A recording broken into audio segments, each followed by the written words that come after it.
సంపద కంటే సేవ విలువైనది. ఒక ఊరిలో 2 దీపాలు ఉండేవి. ఒకటి బంగారంతో చేసిన దీపం, మరొకటి సాధారణ మట్టితో చేసిన దీపం. ఒకరోజు బంగారు దీపం గర్వంగా ఆ మట్టి దీపంతో, "నేను రాజమందిరంలో వెలుగుతాను. రాణి, రాజు నన్ను చూసి గర్వపడతారు.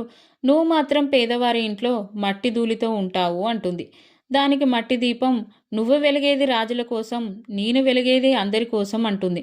ఒకరోజు భారీ వర్షం వచ్చింది. రాజమందిరం లోపల గాలి వీచి బంగారు దీపాన్ని ఆర్పేసింది. అప్పుడు రాజు వెలుగు కోసం వెతుకుతుంటే ఒక రైతు చిన్న మట్టి దీపాన్ని తెచ్చాడు. ఆ చిన్న వెలుగు మొత్తం రాజమందిరాన్ని ప్రకాశింపచేసింది. రాజు ఆశ్చర్యపోయి, "బంగారు దీపం కన్నా ఈ దీపం ఎక్కువగా ప్రకాశిస్తుంది.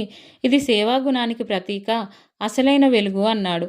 మట్టి దీపం నవ్వి, "నేను విలువైన దాన్ని కాదు, కానీ నేను నా శక్తి ఉన్నంత వరకు వెలుగుతూనే ఉంటాను" అంటుంది. ఈ కథ ద్వారా నేను చెప్పేదేంటంటే, మన విలువ మన దగ్గర ఉన్న సంపదలో కాదు, మనలో ఉన్న మంచి మనసులో, సేవ, సహాయం చేయడంలో ఉంటుంది. బయట వెలుగు ఆగిపోతుంది, కానీ మనసు వెలుగు మాత్రం శాశ్వతం.